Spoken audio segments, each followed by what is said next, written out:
Здравствуйте, уважаемые телезрители! В эфире еженедельное интервью главы Ингушетии Юнусбека Бамангиревича Евкурова. Юнусбек Бамангиревич, Далит Калшин. Салам. Главным событием этой недели стало ваше послание Народному собранию Ингушетии. Говоря о социальной сфере, вы отметили все, что сделано в республике за последнее время. Это множество объектов, построенных дома культуры, детсады, школы, больницы, спорткомплексы и многое другое. Мы вышли на новый уровень развития, чего не было никогда. Считаете ли вы это достижением народа? Конечно, это достижение, это большой труд, большой объем работы, который мы все вместе выполнили. Да, понятно, что без помощи федерального центра нам это не удалось бы сделать, но история такова. Мы почему сделали, во-первых, такой расширенный, хотя по времени уложились так же, но тем не менее наглядный доклад, он еще был связан с тем, что в этом году исполняется 10 лет, как я в должности. И мы решили показать, что сделано за 10 лет.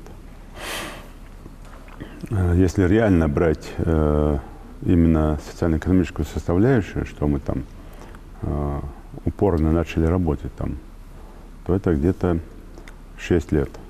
Основное время, конечно, отнимала это борьба с такими явлениями и проявлениями, как терроризм, бандитизм, наведение порядка.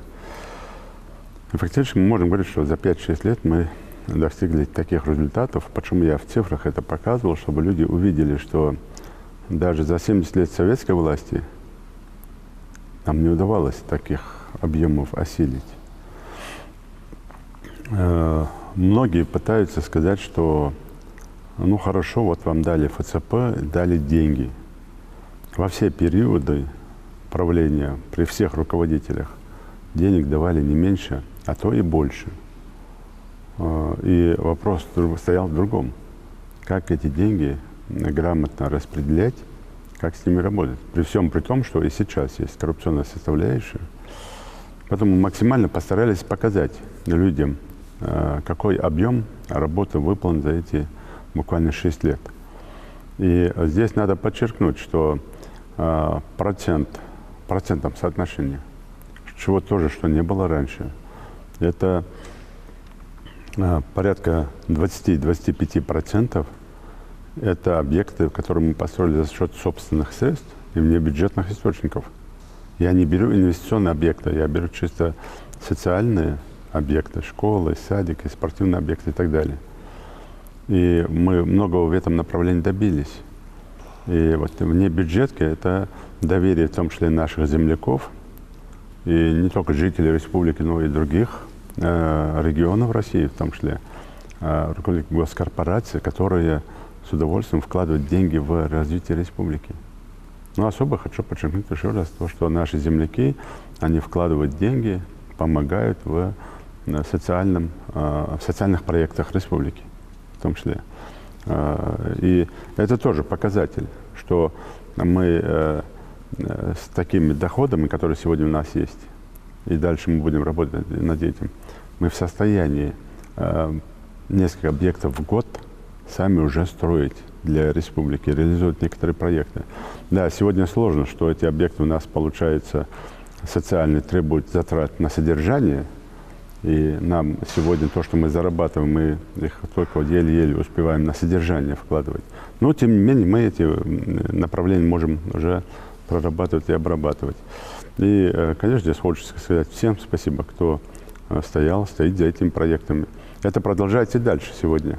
Мы и дальше будем строить, дальше будем осваивать. И до 2022 года и включительно до 2025 года уже утверждены программы развития, поддержки Северо-Кавказского федерального округа, в том числе и Ингушетии. Обращаясь к Народному собранию, вы поручили организовать работу по формированию для республики национальной идеи. О каких сроках идет речь? Здесь надо не столько о сроках говорить, сколько о идее. На базе чего эта идея должна быть? Сегодня не должно быть никакого для молодого человека. Вот беру там уважение к старшему. Почему? Потому что без уважения к старшему у нас не будет никогда будущего. Эта история показывает во всем мире. Если мы не будем относиться к старшему соответствующе, и по адатам нашим, и по религии, никогда у нас, у любого народа не будет будущего. Вот в этом вопросе надо проработать, как вот это уважение к старшим должно формироваться у человека.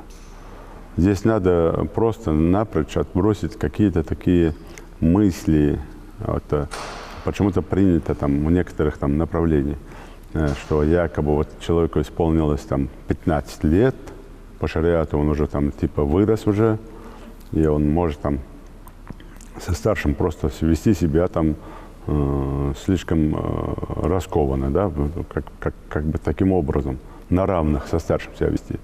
Вот это мнение, оно неправильное. Старший, он всегда есть старший. И не было бы это прописано в Священных Писаниях, если бы это было просто так. Каждый из нас, если даст Всевышний, будет старшим, и только тогда он поймет, уважение или неуважение. Но наш народ и в целом кавказские народы, они всегда, вот старшие, это был фундамент наших народов. Этот фундамент надо еще более цементировать. Это одно направление. Второе направление – это, конечно, младшие. Это подрастающее поколение. Как мы их воспитываем. Вот эта идея сама, дальше не буду продолжать, она должна в том числе большую часть занять вот эти два направления. Это старшие и младшие. Как вот здесь сопоставить так, чтобы вот это было настолько прочно, чтобы идея понравилась вот в этом, именно в рамках вот этих двух слоев нашего населения. И сроки, да, месяц, 2, 3 месяца. Ну, я думаю, до 3 месяцев какие-то там конкурсы будут, что-то будет. Сейчас рабочая группа над этим работает. Ну, надо проработать, в том числе изучить опыт регионов России. Очень хорошая национальная идея есть у Татарстана, у ряда других народов России. Надо изучить, надо посмотреть, чтобы оно соответствовало в том числе и в рамках Конституции Российской Федерации и гимна России, так как в гимне есть такие слова «братских народов». Так вот эти слова. Ну и, конечно, нашей Конституции, нашим обычаям, традициям, ну и вероисповеданию. Вот это все в комплексе надо сформулировать и выставить такую хорошую национальную идею. И здесь, когда рабочая группа будет организована, когда я проведу первое совещание, будет открытый источник, я думаю, что каждый желающий может туда свои предложения подавать. Особое внимание в послании вы уделили и ликвидации очагов терроризма в регионе. Меры противодействия терроризму обсуждались и на совещании секретаря Совета Безопасности России Николая Патрушева, где вы приняли участие. Какой инструмент вы назвали бы самым эффективным в противодействии терроризму? Ну, насчет терроризма я бы не говорил, почему же у терроризма только, или против терроризма только один инструмент. Это жесткое уничтожение, ликвидация. Почему же террористы — это уже вышедший уже на огневой рубеж преступник, который жертвует собой и жертвует там людьми. И здесь, конечно, нет инструментов, кроме как адекватного применения против террориста или терроризма ответных мер. Но если брать экстремистов, если брать тех, кто из членов бандподполья вырастает в экстремисты, потом террористы, тех брать пособников, да, здесь самый совершенный механизм – это, конечно, метод убеждения.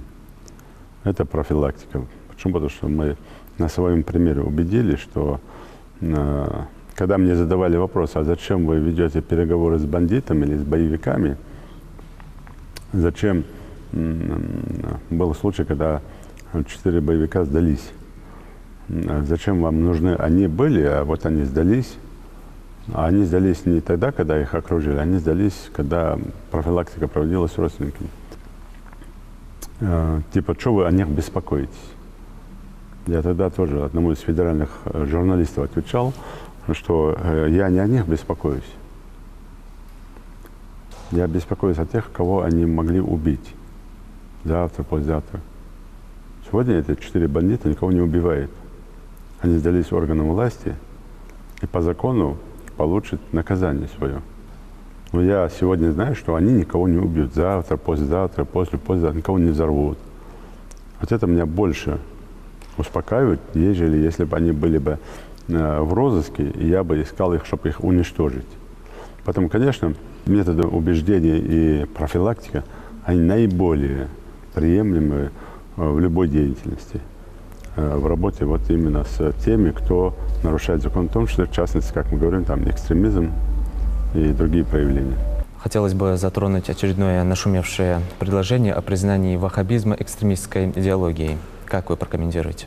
Я здесь вижу все-таки некоторое недопонимание тех, кто такие вещи предлагают. Ряд исламских государств, мусульманских государств, это их там, государственная идеология. То есть нам надо тогда с ними прекращать любые отношения, я так понимаю. Это раз. Второе, есть большое количество людей, которые, если им прекратить эту деятельность, большое количество людей, которые не согласны, как мы говорим, с так называемым традиционным исламом, да? Хотя для меня ислам, он ислам, не традиционный, ну, то есть он ислам. Каждый себе выдумывает, как удобно защитить свое право на каких-то направлениях, выдумывают разные причины, традиционные там, или экстремистские, или там мирные, немирные. Это, ну, мне кажется, кощунство над религией в целом. Коран-то один? Коран один, ислам, религия одна, поэтому здесь выдумывать ничего не надо. В законе все прописано, что является экстремистским, что является преступным. И если любое течение религиозное, в том числе и ислама, выходит за рамки закона, то не надо ничего дополнительно придумывать. Надо жестко пресекать в рамках закона. Мне кажется, этого достаточно. А вот эти попытки, ну, сегодня, там, говорим, ваххабизм. Завтра, если то же самое скажут, там, давайте мы шиитов в России тоже признаем там экстремистскими. Может такой кто-то выйти с этим предложением? Это, мне кажется, все-таки раскол среди мусульманской уммы. Попытки влезть в это все и еще больше создать. Тем более уже яркий всплеск вот такого, что было уже там 10 лет назад, уже этого нет. Уже потихоньку идет на снижение вообще накала страстей в этом направлении. И как только вот это уже все успокаивается, все уже определились, где они, в этих лагерях, в тех лагерях, уже все успокоились. Те, кто раньше был там 15, 16, 20 лет там, по неопытности где-то там по-своему смотрел на эти вещи, там, или наоборот, с учетом возраста, они тоже уже успокоились, они выросли, они уже женились, семьи создали. То есть люди уже успокоились. И нету призывов к убийству, к взрывам, к чего-то еще. Хотя и раньше от тех, кого мы считаем отколовшись, этого тоже не было. Скрыто там что-то говорили, что было, но если было, мы... Это тоже как пример, один из таких примеров. У нас нет случаев, когда за идеологию, за экстремизм, за призывы к терроризму кто-то из священнослужителей был бы арестован или возбужден уголовным делом. У нас в республике таких нет примеров. Для этого есть спецслужбы, они работают. Если бы, поверьте, были бы таковые, были бы приняты самые жесткие меры. И, ну, конечно, в этих вопросах, мне кажется, вот те, кто стоят за этими призывами, это очередная волна напряженности между мусульманами, очередной раскол между мусульманами. Этого нельзя допускать. И это раз. И второе, мне кажется, такие призывы должны делаться не в каждом случае, где встречаются, а каким-то образом центральный какой-то там орган, который определяет, мусульманский орган, который определяет там, или это Гайнуддин на уровне, или это Таджуддин на уровне Таджуддина. Собираться надо всем, обсуждать надо за закрытыми дверями. И когда понимают, что это не раскол общества мусульманского ума, а наоборот объединение, тогда выносите это как предложение. Мне так кажется. Здесь надо быть аккуратным тем, кто призывает к различным вот таким действиям, как принять закон, признать, не признать. Почему? Потому что это все-таки раскол среди людей, и в последующем это может привести опять к такому накалу страстей. Вы поручили внести изменения в генеральный план застройки Магаса. Какие планы дальнейшего строительства столицы? Не, мы изучили первый генплан, который был, потом тот генплан, который переделал, ну так, мягко говоря, не совсем хорошее правительство республики, приняв решение о том, чтобы людям под ИЖС на безвозмездной основе выдать земли. Ну и дальше там такая строка с правом переуступки. И благодаря этому второму генплану был нарушен вообще или разрушена сама основа Магаса как столицы. И Магас рисковал превратиться в город, в частную застройку, хуже, чем даже Назрань. Мы видим вот эти деяния этого правительства на уровне вот 2 микрорайонов, где мозгов даже не хватило на то, чтобы просто людей найти, если уж так надо было, то найти крупную компанию строительную, построить однотипные коттеджи разных квадратур по объемам, но так, чтобы они были красивые, хорошие, однотипные, ну, по квадратуре больше, меньше, да, у кого есть какая семья, тут купил бы, да. Сделать там красивые, хорошие, там, как, вот, например, в Астане или в других местах, чтобы это смотрибельно, это столица, это любовь. А то, что мы там видим, мы видим, да. Кто что придумал, тот и наклепал. И никто там не живет в своем большинстве. Построили на всякий случай, чтобы потом перепродать. И перепродают сейчас некоторые там коттеджи и участки. Ну, десятки раз из рук в руки уже перепродано. И плюс еще 900 участков, 970 участков, которые вот таким вот образом якобы безвозмездно розданы людям. И тут возникает вопрос. Мы с прокурором республики это обсуждали, с другими там руководителями правопорядка. На каком основании жители получили безвозмездно такие земли? То есть ветераны, афганцы, чернобыльцы, участники боевых действий, или же в списках очередников, как остро нуждающихся. На каком основании? Никакого основания. Просто у кого были деньги, те, давая взятки в карман чиновникам, в то время или 8, или 10 тысяч долларов, не помню там цифры, там, они есть там в разбирательствах в деле, отдавали деньги и просто брали землю. И потом эту землю переуступали. Это раз. В своем большинстве эти земли, вот сейчас справки они есть, десятками, а то некоторые деятели, у которых там по 30-40 участков. Это были бывшие руководители на местах.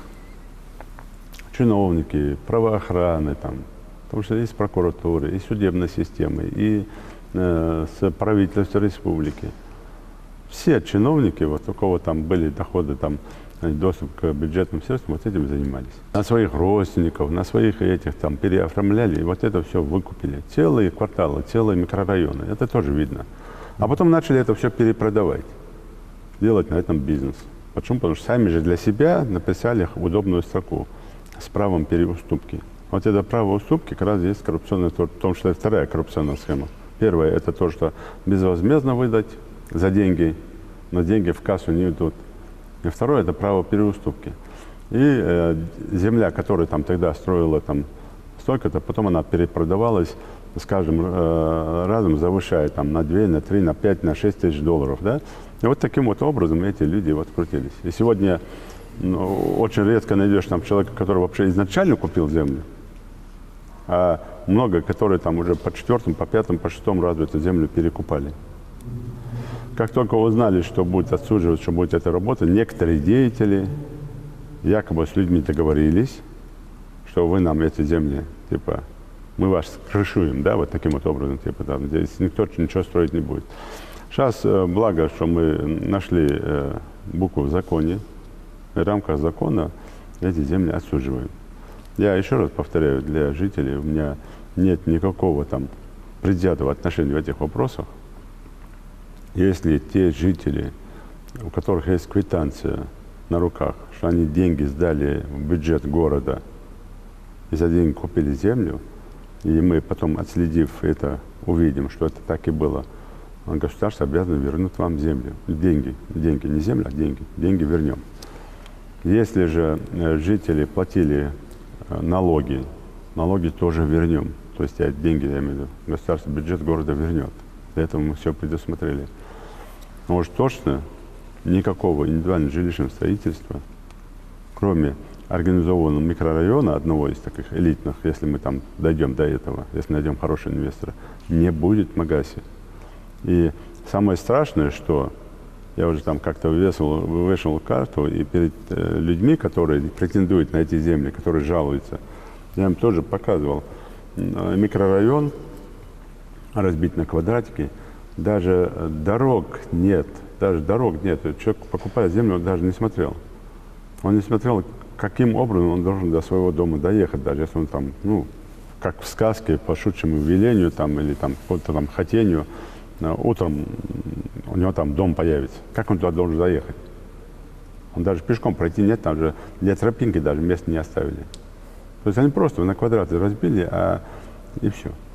Ни социальных объектов, вообще ничего. Вот 900 участков, ни одного места, чтобы школу построить, садик построить, стоянку сделать. Где они машины собираются ставить? Где они, вообще как это может быть? Вообще даже уму непостижимо. А почему это делалось?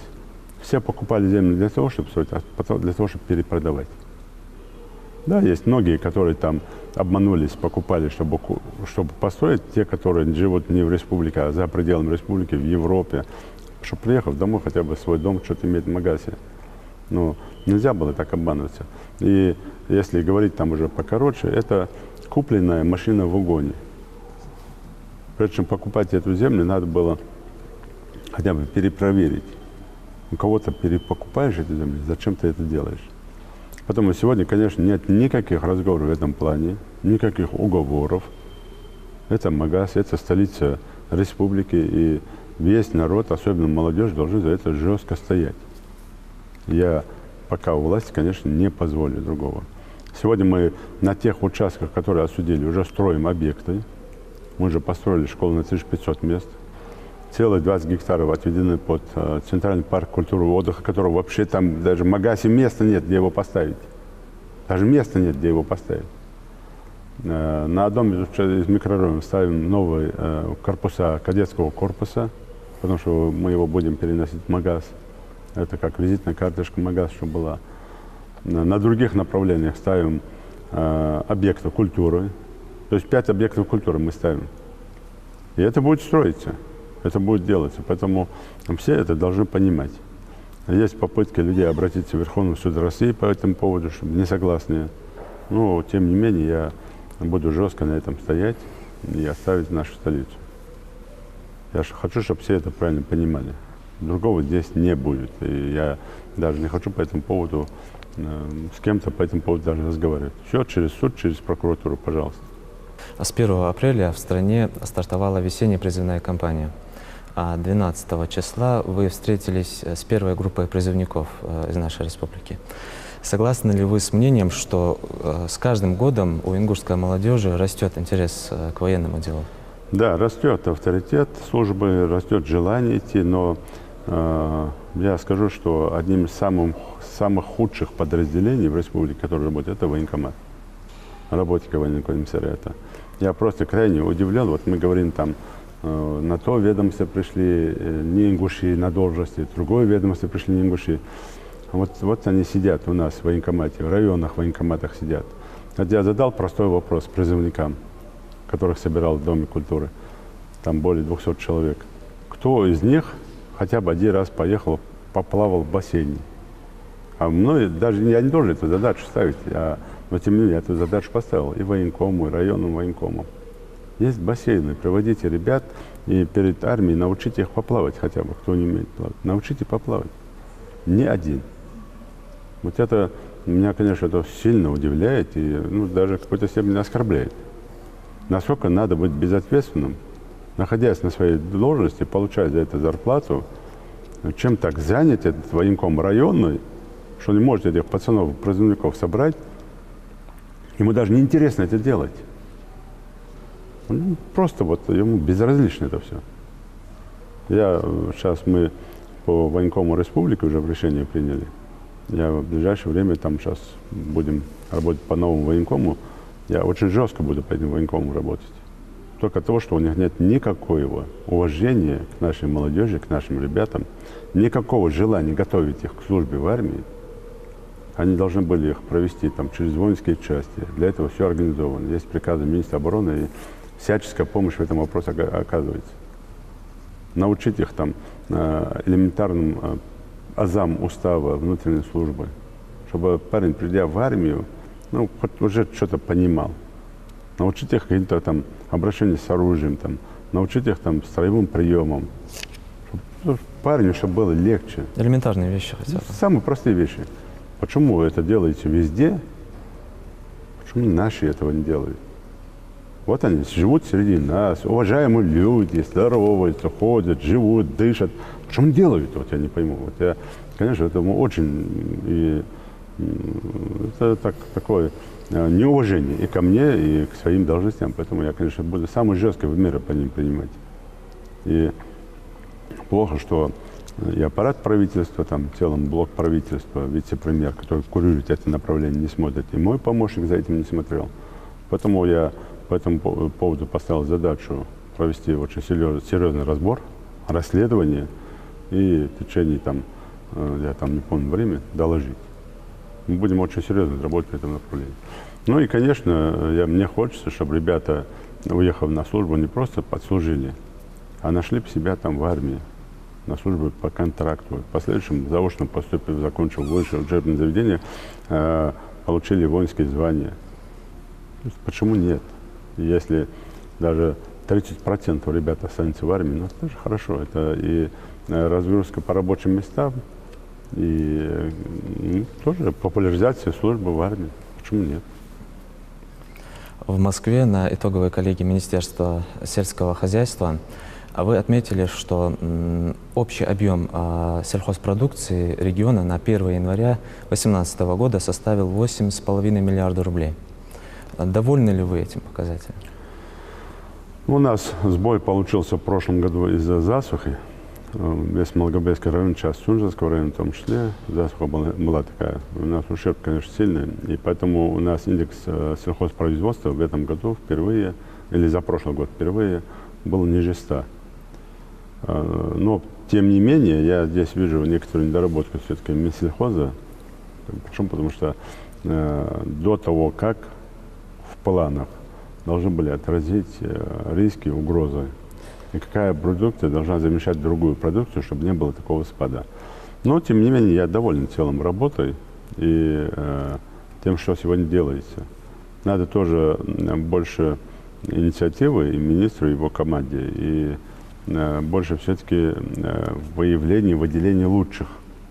У нас почему-то получается все одни и те же. Все одни и те же. А мне хочется все-таки выделить тех, кто больше занимается крупнорогатым скотом, там, молочным или мясным производством, или мелкорогатым скотом, или больше осваивает земли, или делает там что-то новое.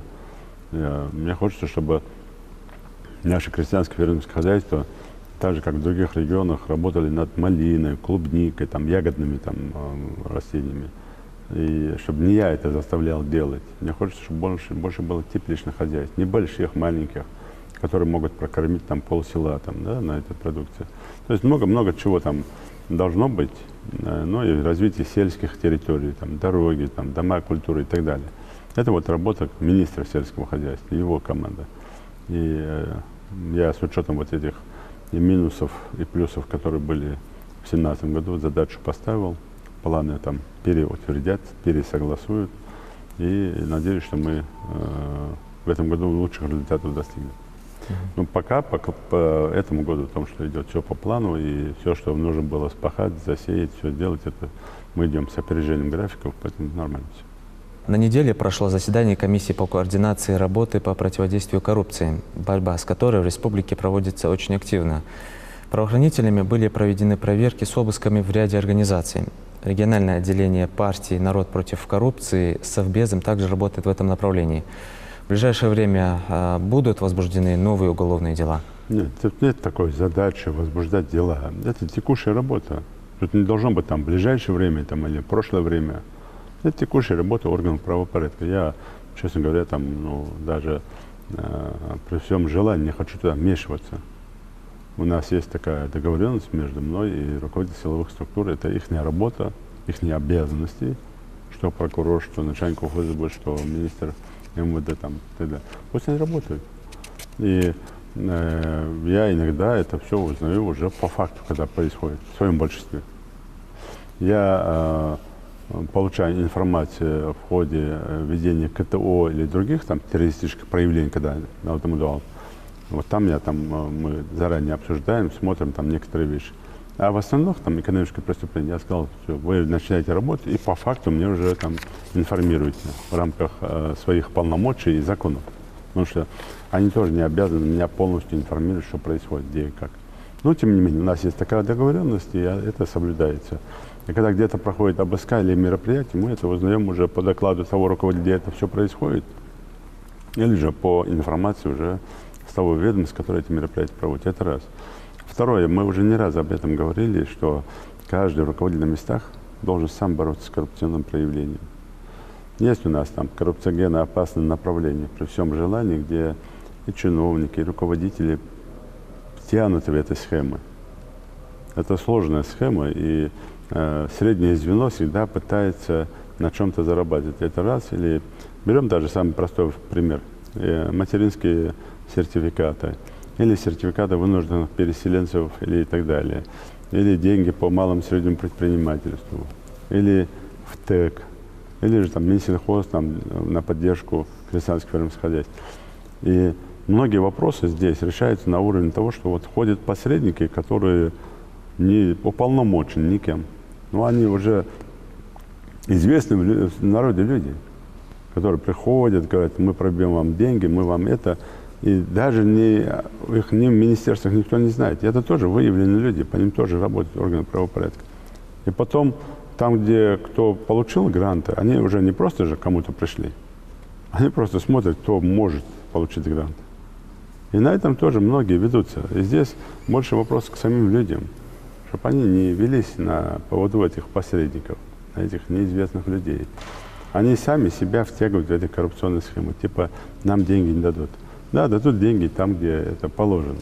Если не положено, вам не дадут, конечно, не дадут. Они пытаются через вот эти схемы, аферы где-то протолкнуть. Если прошел, то эту взятку оставляет. Если не прошел, ему ее возвращают. Вот здесь есть тема. Хотя, еще раз подчеркиваю, что есть нечестные на руки чиновники. Эта работа продолжается. Я и сейчас на правительстве об этом сказал.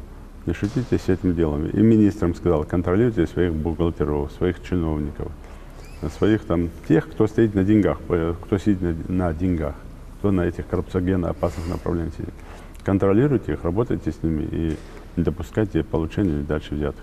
14 апреля вы приняли участие в церемонии запуска нового завода по производству сухих строительных смесей. Как вы оцените этот объект? Ну, это хороший бренд по России известный. Насколько я помню, там Тим, как это называется. Бренд такой хороший, он известный. Ребята, они в Ростове давно уже работают. Они вышли с предложением уже давно по строительству. Мы, кажется, в Сочи подписывали соглашение с ними. Вот этот проект реализован. Сегодня самое лучшее там, по лаборатории, по всем направлениям, не наоборот, в лучшую сторону, если не отличается, но не в худшую сторону, от других, там, в том числе мировых брендов. Вот сухие смеси, как раз там шли другие смеси, которые там необходимы для строительного сектора.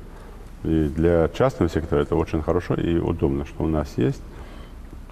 Оно, я так думаю, на выходе продается уже ниже рыночных, в том числе удобно для нашего жителя. Ну и самое главное, это рабочие места, это производство. Там же у него будет второй этап. Это уже непосредственно еще одно предприятие, более мощное, чем это. Потом парень рабочий, инвестор. Это чистый инвестор, государственные инвестиции. Поэтому я рад, что мы его вчера открыли, и этот процесс уже пошел. Мгм. Продукцию можно будет и экспортировать, по-моему, да? Но я не думаю, что на экспорт. Почему? Потому что эта продукция на выходе сегодня это 40 тысяч тонн, а в следующем году уже там это будет до 80 тысяч тонн. Поэтому я думаю, что эта продукция сегодня то, что мы видим, он уже договора имеет с соседними регионами. Я думаю, это для Ингушетии, для региона Северного Кавказа он вполне охватит этот регион. Навряд ли на экспорт товар такой пойдет. То есть у него объема не хватит на экспорт. Ну, посмотрим. Затронем ситуацию в Сирии. Вооруженные силы США, Франции и Великобритании нанесли авиаудары по Сирии, чтобы якобы не допустить дальнейшего применения химоружия. Ваш комментарий. То, что и Франция, и Великобритания в коалиции, в этом ничего удивительного нет. Для этого придуман и Скрипаль, чтобы напрячь ситуацию. То, что для меня удивление вызывает заявление генерального секретаря ООН, который говорит, что этот удар нанесен для того, чтобы минимизировать угрозу химатак. Хотя все понимают, что ни Асад, ни другой там режим там, или другое правительство, им не выгодно применять, во-первых, нет никакого КПД от этого, от применения химоружия. Им не выгодно этого делать, даже если захотели бы это делать. Он не решает там стратегические задачи, это направляет там применение химоружия. Тем более мы сегодня видим там же зона этих направлений, как и наши военные, полицейские и мирные жители, там они находятся в Восточной Гуце, в Думе, говорят, да нет здесь никакого химоружия.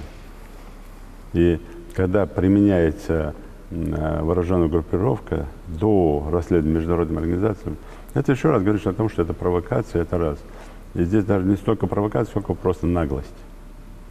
Они для себя утвердили, что мы мировая держава, что будет все под нами. И кто не с нами, тот наш враг. Но для Трампа нужно было показать. Я думаю, что на этом они не остановятся. Но тем не менее, ему надо было показать, что он не слабый президент, что он сильный президент, что он может там поиграть мускулами, что он может там применить оружие, ну и так далее. Ну и на фоне угасающего его там авторитета, на фоне доминирования России на этом направлении, конечно, опять же, это тоже была причина, чтобы показать. Рейтинг поднять. Ну, а в своем большинстве, конечно, от этого страдает простой бедный сирийский народ, который, оказался в такой ситуации. Юнусбек Бамангереевич, благодарим вас за то, что уделили время и ответили на наши вопросы. Варкум. Уважаемые телезрители, вы смотрели еженедельное интервью главы Ингушетии Юнусбека Бамангереевича Евкурова. Спасибо за внимание и всего доброго.